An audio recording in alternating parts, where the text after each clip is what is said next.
probably on the first or the second lecture in February. Okay, so you can. Okay. So the case is gonna be the first case. So Samson is gonna be somewhere around here. Okay. Samson is gonna come here. Okay. And then the other case, okay, the second case, which is going to be something about corporate restructuring and M&A, the rest of the cases on the M&A simulation are going to be here. Okay? Is that clear? So be ready for this one. So you will have enough material to basically do everything for that case. Okay, in February. You may need to read ahead a little bit topic 3. So you will read ahead topic 3. You have the slides, but you can read ahead topic 3 so that you can guess some of the questions in the case. Okay? Any questions about that? So how many people have taken a corporate finance course proper before? It's not a crime if you have. Mine counts as half, okay? It's not so half of the class. Any accounting? Everybody has taken some accounting? Do they give you accounting? Some yes. accounting. Yes, some accounting, yes, okay. Valuation? But they don't give you valuation here? Yeah. They do. Yeah. Do they? Depending on the degree you take. I know in the masters, no. In the master's? I know the master's. undergrad. So accounting, no? They don't put anything here? No. No. There used to be some accounting before. Yeah, but Not anymore? no. We just hate accountants, is that it? Okay. They hate you. So how many people know how to read financial statements? Know how to read financial statements, okay? So you know how to read financial statements, so you've done a little bit of accounting before. Who has never done anything of accounting that you don't know what assets and liabilities are? You don't know anything of that? No accounting. I'm an engineer, so And you didn't study industrial engineering? no. But you're an engineer, you're very smart, so people catch you for it. So you are gonna have to read some of the chapters of the book, okay? So there's a baby book, okay, what I put there, what I call the baby book. So you're gonna have to read some of the chapters for corporate finance. But you've taken a corporate finance course before? No. No. How can engineers go out without corporate finance? Because I'm a systems engineer, so How I'm not engineer. could they still be going out with it? It's like the race is going live, okay? Okay, fine. So the objective of the course is I don't assume that you know anything. It goes from 0 to 100. But you're gonna need to sort of like catch up with so by February you would have read the book, okay? For sure, okay? The baby book. Okay. I'm sorry? I need to put, remind me to put the baby book on send you the baby book, okay? But it's like that big, okay, big. But it's a corporate finance textbook. Okay? That's better. It is what I call it the baby book, okay? Okay, so it's a corporate finance textbook. And I would probably, so how many people, so when you did valuation, how many people took like a valuation course, or it was just part of some of the course? A valuation course? In No. the undergrad? Yeah, but here they don't give you valuation, right? Yeah. They For don't the give you, they do give you. No, it doesn't. He's talking about undergrad. Oh, Yeah, undergrad. no. In the masters, they don't give you They don't give No, valuation. they don't. They don't give it. Yeah, that I knew. Okay? Now, in undergraduate, how many people have taken a valuation course? Yeah. Like a couple. And the other people that have seen valuation, they've seen it in what context? In the corporate finance course? Yes. More or less. So you know how to do basic valuations, okay? Or an M&A or things of that nature, okay?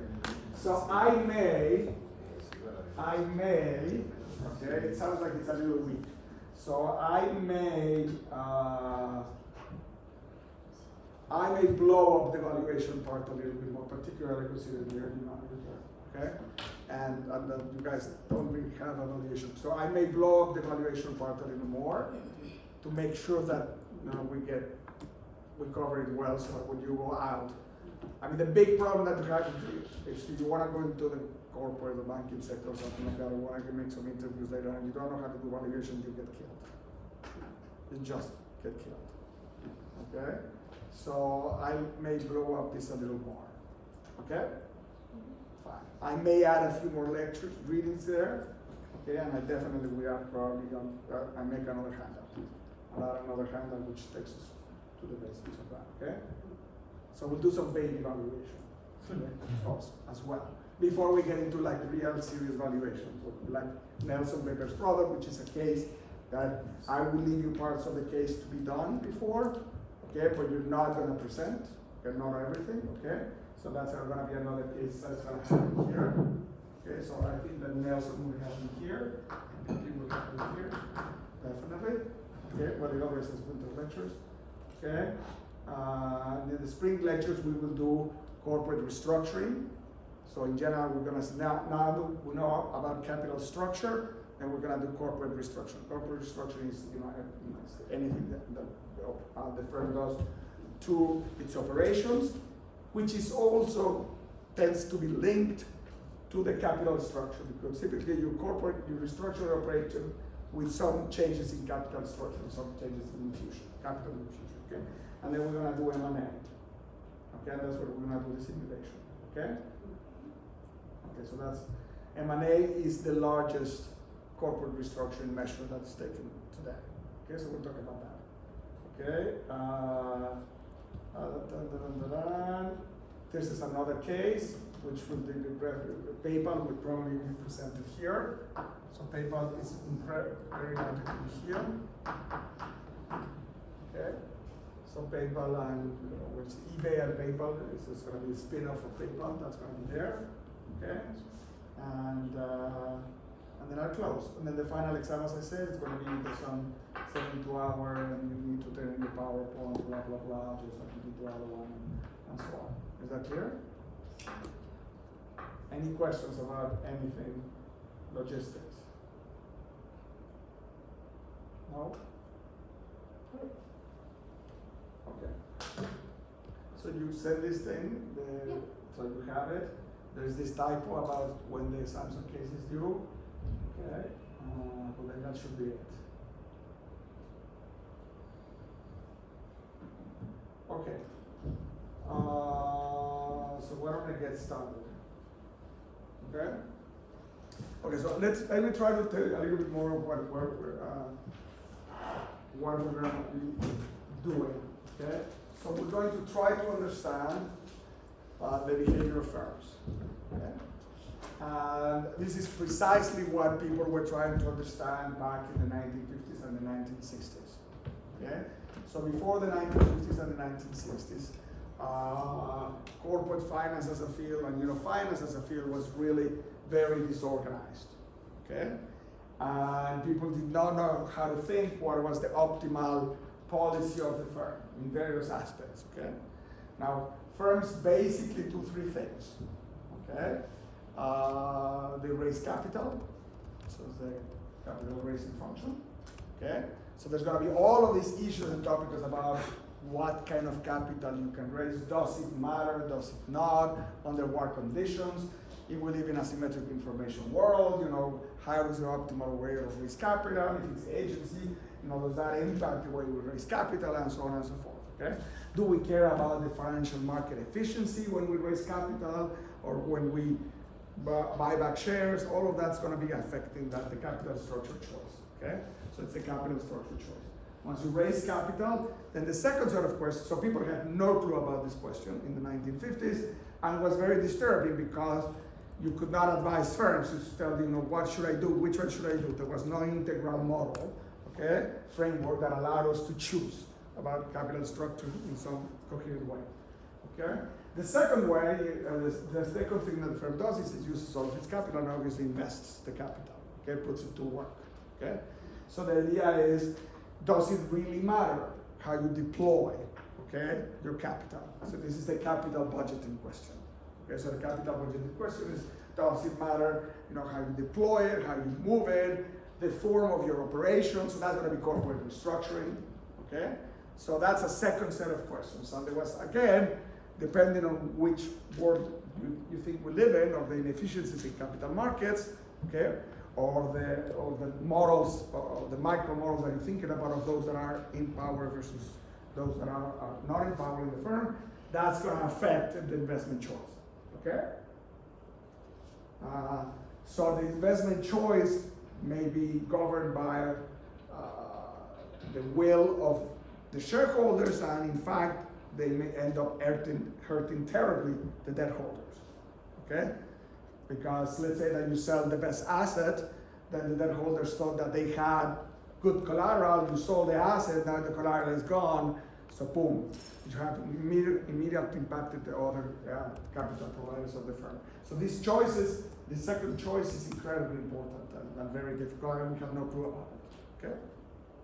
Then the last choice is one you produce, then you sell, and once you sell, you now have profits, hopefully, and then the question is about how you distribute those profits. And that this distribution of profits is going to affect, again, capital budget, because you may say, I want to keep the profits at Microsoft, so for 30 years I didn't pay a single dividend, okay?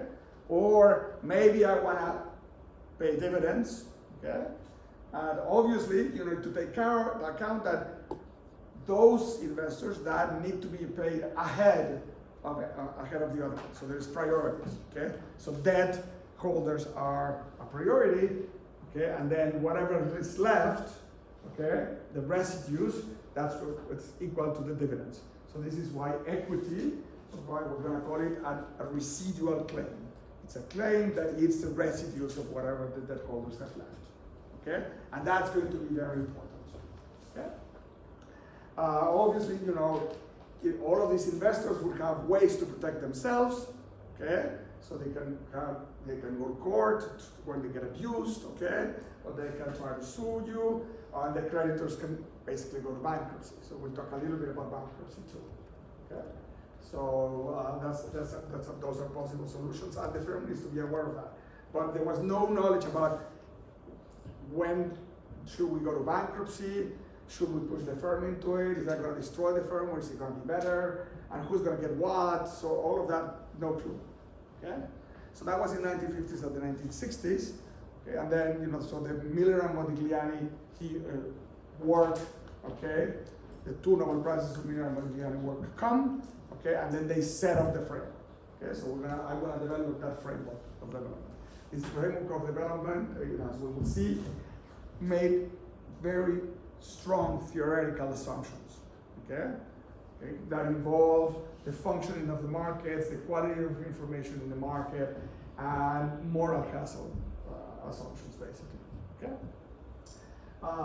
So we're gonna run through those, but this framework basically allowed the firm to be valued, okay. There's some restrictions. You could do a valuation. So in fact, when you do valuation, you are in the Miller and Modigliani framework of the world. Okay? So back in all of the evaluation exercises, you're basically doing Miller and Modigliani world, and you're gonna have to tweak your evaluation to figure out how to incorporate agency, how to incorporate asymmetric information, uncertainty, and so on and so forth. Okay? But basically evaluation, you're basically doing that. When you're doing asset pricing, do you guys get some course in investments or in asset pricing? Yeah? Everything that these asset pricers do, they're assuming in the back of their heads asymmetric information. Okay? They're assuming Miller and Modigliani. Okay? And they're assuming Miller and Modigliani is what's behind. Okay? And then there's this branch of asset pricing that's called behavioral finance.